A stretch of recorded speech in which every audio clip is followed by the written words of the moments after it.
A first listen and analysis of Proud Mary by Creedence Clearwater Revival. So this song came together on the day that John Fogerty got his discharge papers from the US Army. Fogerty had been drafted in '66 and was part of a reserve unit, serving at Fort Bragg, Fort Knox and Fort Lee. His discharge papers came in '67. He was always trying to get out of being drafted from the Vietnam War, and he says that CCR and the war overlap greatly. As he was being discharged, which he was absolutely overjoyed with, his music career eventually did blow up, and they have a very strong anti-war sentiment in CCR. And I think one of the unique things about their anti-war sentiment is that what I've been told is a lot of the members of this band were veterans or had been a part of the army, so their experiences and their stories about the anti-war sentiment that they have comes from a much more personal place, and I think it hits home slightly harder for me personally. Now, one of the other cool things about this song is that apparently the chords on this thing were inspired by a Beethoven song, but inspired in a weird way. Fogerty says that he was listening to Beethoven, one of his symphonies, and he felt as if the symphony wasn't any good. Pretty big statement to say. He thought that the chords should land at a different place in the song, and so he kind of reworked it. Pretty cool stories behind this track and this band in general, so I'm super curious to see what this track is all about. Let's get into it. Lastly, if you're enjoying the content, hit the like button, perhaps share it with a friend, hit the subscribe button. We are heading towards 10,000 subscribers, which is a huge and cool, very cool milestone to hit. Other than that, let's get into the reaction. Here we go. This is Creedence Clearwater Revival, Proud Mary.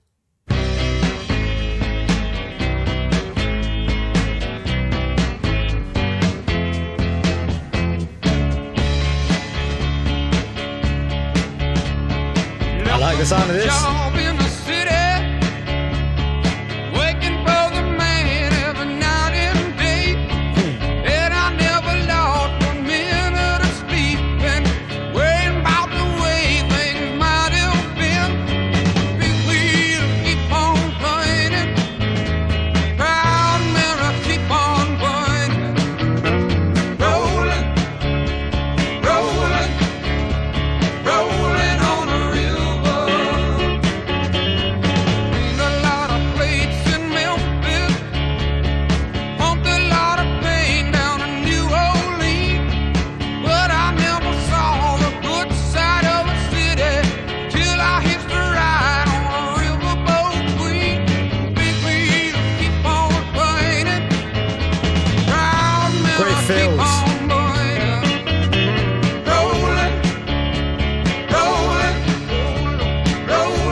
Okay, one thing that I've noticed about CCR's music is that they're pretty simplistic. There's not too much complexity in the way some other bands sort of approach their music.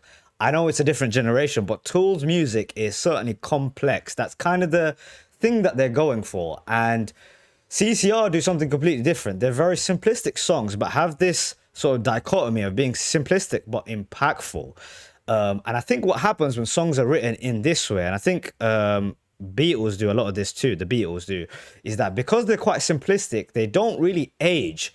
They have this kind of feeling, that is universal, and it just works always. You know, I'm sitting here listening to this 60 years on, and it still works. It still gives you this great feeling when you listen to it. And I really love the chorus. This last bit here. Proud Mary, keep on burning, rolling on the river. I think he's talking about some sort of river in the US, which he left. I learned a little bit about his story, and he left the West Coast where he was at. So he's perhaps talking about some kind of river or a change in his life. Very cool. I like the sound of this, man. Really just a great feel-good track, man.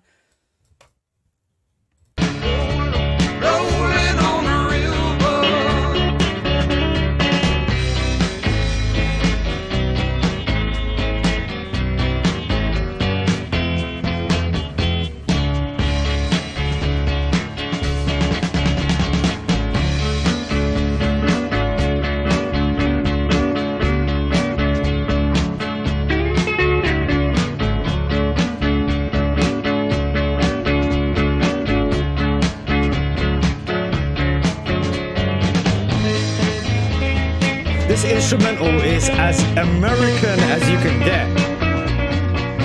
In a good way.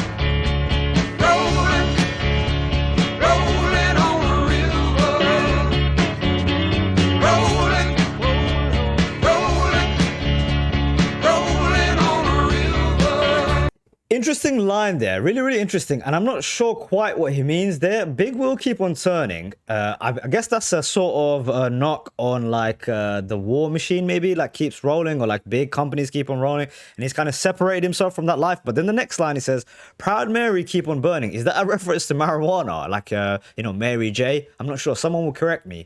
One cool thing that I really like is that I was talking about a universal message. I think one of the reasons they have a universal message is that they kind of speak to the working class people. I love this line here, or this little verse here, where it says, if you come down to the river, bet you're going to find some people who live. Love that. You don't have to worry because you have no money. People in the river are happy to give. Really cool. I think one of the perceptions that maybe people have of, you know, this is coming from someone who's an outsider, not from the US, is that the cities that exist on the two coasts kind of have like a superiority complex. It's just a take. I don't think it's necessarily true. Maybe that's not how the people feel. But, you know, New York and California are the only things that exist. Whereas there's this big section in the middle of America where there's cool people there. And I think this is sort of directed towards them. You know, you don't have to worry. You have no money. People in the river are happy to give. Good people exist right in the middle. That's kind of what I took away from that section there. But yeah, let's keep this rolling. We'll keep it rolling. We've got the last little section.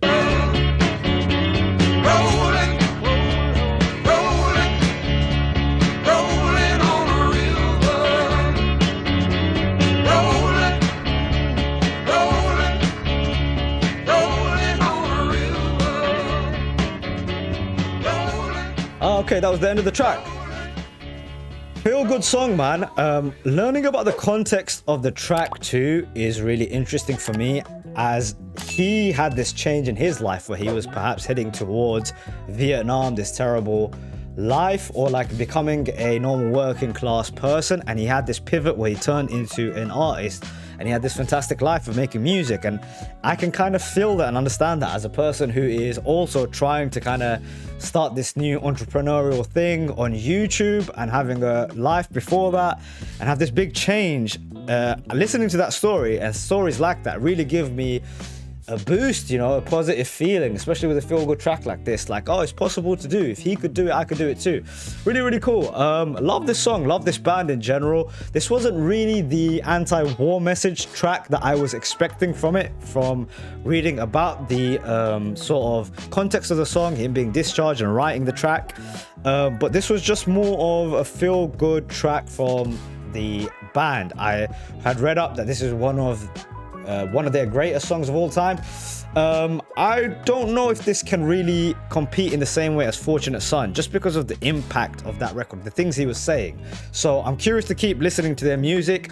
If there's other tracks that you guys think are much more, let's say, I don't want to say profound, but maybe more influential, more impactful, that maybe take on the deeper aspects of life, maybe get me with recommendations in the comments section below, because I'm curious to keep listening to this band. This band is like American rock music to the core, and it's really interesting to listen to, because a lot of what I hear is the Beatles, the Rolling Stones, Led Zeppelin, Pink Floyd, all these British bands who had this like American invasion. So this is a little bit of a change for me. This and like listening to the Eagles is a nice little change, you know, American rock bands. Thumbs up for me, man.